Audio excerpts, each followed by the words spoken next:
Hi again, this is a topic in 1.4. The title of this section is Library of Functions, Piecewise Defined Functions. So I like to call this video Get to Know Your Basic Function Graphs. And so we will just bombard you with all the basic graphs. Some you will know, some will be new to you. Specifically think of a couple at the end that will probably be new to you at the end. A lot of these you probably are going to know as well though. And so what we're going to do is graph the functions listed in a library of functions. Now, there's a reason it's called a library of functions. So what does a library consist of? Well, a library consists of different books. And so it's all these different kinds of books. Well, a library of functions is basically a library that houses all the basic functions that you have and you're going to be using. And we're going to use these library of functions when we start talking about piecewise defined functions, which is our following video. So let's begin with the square root function. Again, this is one that you probably are aware of. It's f of x equals the square root of x. The x-intercept of the graph is 0. The y-intercept is also 0.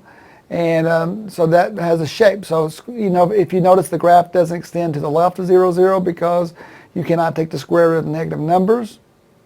And the function is neither even nor odd, because remember, if it's even, it's got to be symmetrical to the y-axis. Well, since there is nothing to the left of the origin, there is no symmetry to the y-axis. There's no symmetry to the origin either. So it's neither even nor odd. F is increasing over the entire interval 0 to infinity. So if you can just look at that, look at the graph and tell that. And it has a local minimum at x equals 0. And what about the local maximum? Well, there is no local maximum because the arrow means it just continually goes up and up and up. So there is no peak, if you will. Okay? So that's what the shape looks like. If you put 0 in there, you get square root of 0, 0, square root of 1, 1, square root of 4, 2, square root of 9, 3. Next point that's not listed would be 16, 4. And the reason I picked that number is because the x-coordinate or the abscisses that they're picking here are all perfect squares. And the reason they pick those is because on perfect squares, you can take the square root and get a constant, an integer. So square root of 9 is 3. So the next easy one would be 16, 4. All right, so now next one is graphing the cube root function. So not a square root function, but a cube root function. So determine whether it's even or odd. State whether the graph of the function is symmetrical to the y-axis. Well, if we look at that, f of negative x, we've discussed this in previous section, f of negative x is cube root of a negative x, which the negative can come out. And so it looks like it's going to be an odd function, which basically means if you turn it upside down, it looks exactly the same. That's what symmetrical, that's what odd means. It means it's symmetrical to the origin. Okay?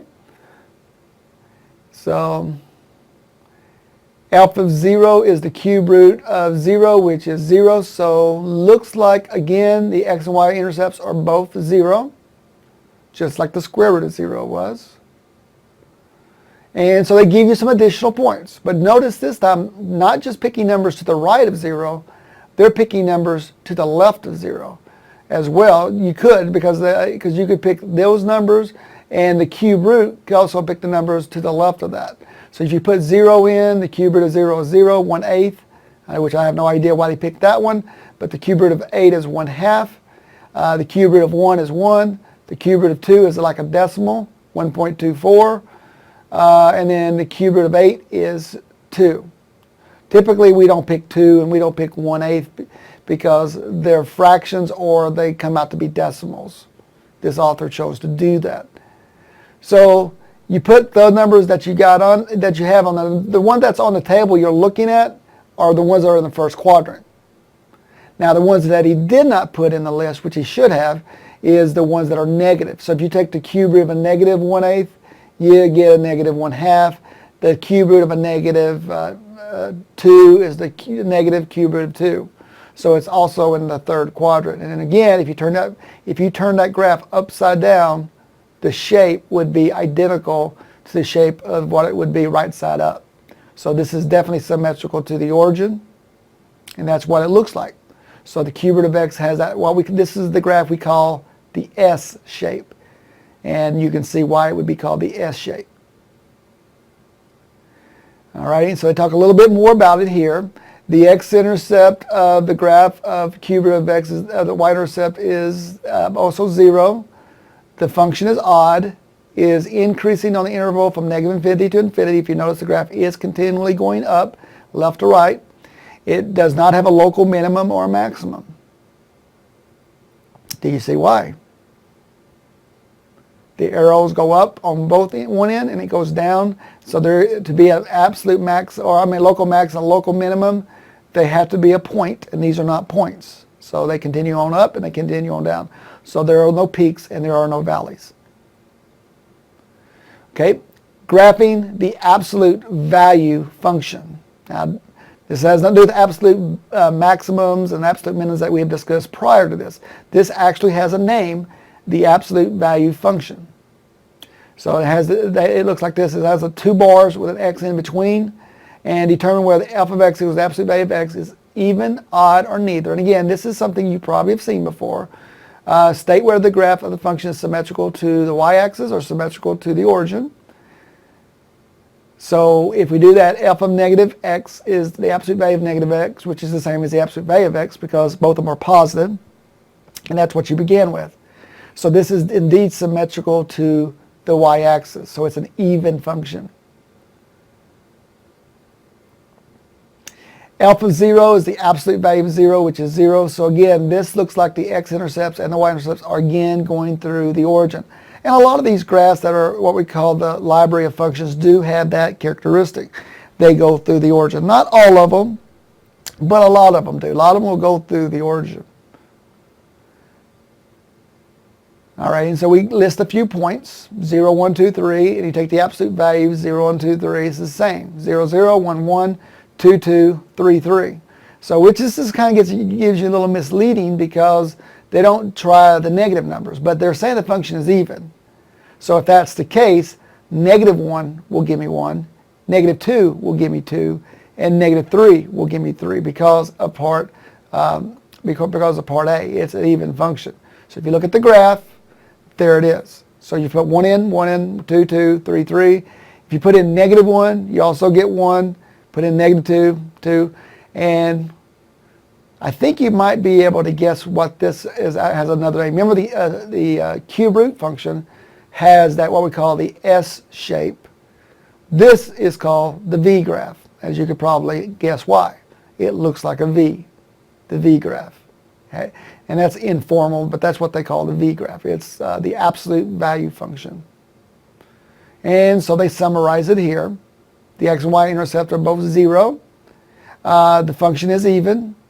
It's decreasing to the left of 0 because it's going down. It's increasing to the right of 0 because it's going up. And it has a local minimum at x equals 0. Notice they don't say anything about a local maximum because there isn't one, because it continues up on both directions, on both ends. In other words, there is no peak on this one. It has a valley. And the valley is what we call a cusp. By the way, any graph that comes to a sharp corner like an absolute value does, that point actually has another name.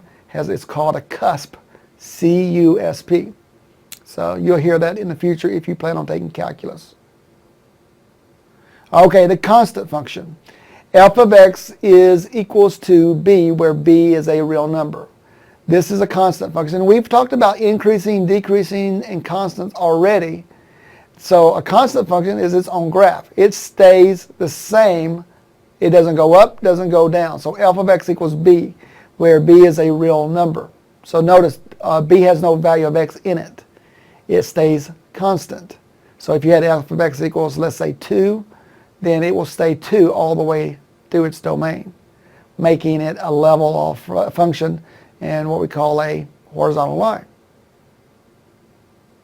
And this is the identity function, f of x equals x, which basically says what you put in is what you get out. So that's why it's called the identity function. If you put in 2, you get 2. If you put in 1, you get 1. You put in 0, you get 0. So it's called the identity function. A lot of you are like, well, I know this as the line y equals x. The line y equals x is the identity function. So, but these are when the inputs and the outputs are the same. It has a slope of 1. If you look at it, there is no high point and there is no low point because the graph continues up. Is it even? Nope, it's not symmetrical to the y-axis. Is it odd? It is odd because if you turn it upside down, it looks exactly the same. So now let's look at the square function. The square function, f of x equals x squared, probably the first thing you notice by looking at the graph, it's symmetrical to the y-axis, so it is an even function. So if you put numbers in like 0, square 0, you get 0. Put 1 in, you get 1. So since it's even, negative 1, 1 will also work. Besides, negative 1 squared is also 1. 2 in gives you 4 out. That means it's even, so negative 2 squared is also 4. So it's symmetrical to the y-axis, which makes it even. And that's the square function. The cube function. Oh, by the way, the square function, that has a special name, and I probably skipped over it because I assumed you probably knew it anyway. But the square function has its shape is called a parabola, which you probably knew that anyway, but I'm just going to remind you. Now, the cube function is f of x equals x cubed. So if you put in 0, you get 0 cubed, which is 0. 1 cubed is 1. 2 cubed would give you 8. They don't have enough room, so they don't show you that point. But the negative 1 gives you negative 1. And again, if you turn this function upside down, it's an odd function. So f of x equals x cubed. And I thought that looks like the cube root. No, the cube root has a little different shape than this. The cube root, we call that the S shape. This one here, we call it the inverted S shape. This is an inverted S. So it's basically, it's getting higher quicker. And the cube root of x does not get so big so fast. So compare those together at some point, and you'll see the shapes are a little different. Okay, and then they go over the square root of the function again. This is just a summary of all of them. So f of x equals the square root of x. Now here's that cube root. I bet it's coming up next. Remember I said it looked like an S? Now look at that one. Let's go back to the cube function. There's the cube function. Notice that shape. And now look at that cube root function. So they do look a little different. And then here's a new one, the reciprocal function. F of x equals 1 over x. If you put in 1, you get 1. You put in negative 1, you get negative 1. So, and something they don't do here is a table, which I wish they did. But if you put 2 in, you'll get 1/2. If you put 3 in, you get 1/3. So it's getting smaller as you go left to right. And if you go left the other way, you put in negative 2, you'll get negative 1/2. So it looks have this shape. So well, is it even? No, it's not even because it's not symmetrical to the y-axis. Is it odd? Yep, it is odd. Turn it upside down, it looks exactly the same. It does follow the rules for odd functions also. If you plug in f of negative x, you'd get negative f of x is what you started with, yes. So this is a reciprocal function. This is what they look like. Has a couple of names. One is very formal, and the other one is the name that I kind of coined over the years. But this one is actually called a hyperbola, and so it has that hyperbola shape. I call it a wicked butterfly. If you look at the shape of it here, it's got the wings are the blue, and so where the origin is, you can stick out like a head of a butterfly. Looks like a really tough-looking butterfly. So just something I coined, but most people would call this the hyperbola shape. So that's probably more formal and probably what you should use anyway. Okay, here's the absolute value function again. They're just trying to show it more than once and show you that these shapes, you can't forget them. You can't just learn them and forget them, because we're going to need these when we start graphing the piecewise defined functions. Okay, now the next one I'm about ready to show you is called the greatest integer function. Now the greatest integer function, it's always kind of a, do I teach it or do I not teach it? Because we don't really talk much about the greatest integer function.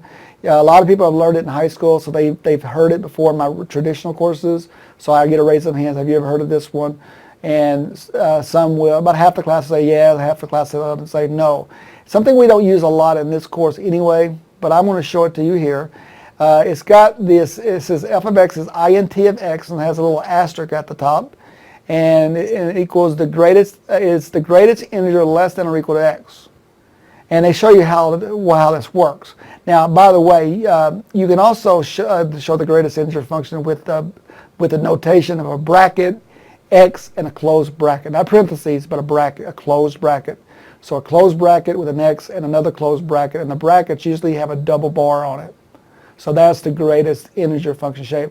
But a lot of authors have chosen to go with what Sullivan's doing here with the int of x. I'm just letting you know, if you're using other books as reference and you look up the greatest integer function, you might not see this notation. You might see a different notation. So anyway, so they do the greatest integer function. They plug in -1 and the output is -1. You plug in -1/2 and it's still -1. You plug in -1/4 and it's still -1 as outputs. And the reason that is because the output doesn't increase until you get to the next integer. That's why it's how it gets its name. So from -1, -1/2, you haven't got to the next integer. The next integer is 0. So -1, -1/2, -3/4, -1/4, -1/8 would all have values of -1 as outputs. It doesn't increase until you get to the next integer, 0. And then when you get to 0, the output is now 0. But it will stay 0 until you get to 1. So that's why you put 1/4, 1/2, 3/4, they're all zeros. The next time the output changes to 1 is when the x is 1. And it will stay 1 until you get to 2. So there's the graphs. So from -1 to 0, the outputs are all -1. So it looks like a little stair step. As a matter of fact, that's another name for this thing. Some people call this the step function. So, and if you notice between 1 and 2, the line is a little step there because it'll stay 1 until you get to 2. And in 2, it jumps up to 2. So if you notice these little segments, the left part of the segment is solid. The right side is not. Because they can't both be solid because it would fail the vertical line test. These wouldn't even be a function. It's because when it gets to that next integer, it jumps up.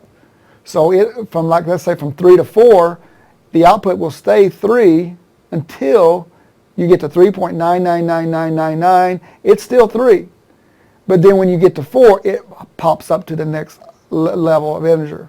So that's why it's a hollow point on the right side, because that point on that step doesn't exist, that rightmost point, because it jumps up to the next integer. But anyway, that's called the greatest integer function, and some people call it the step function.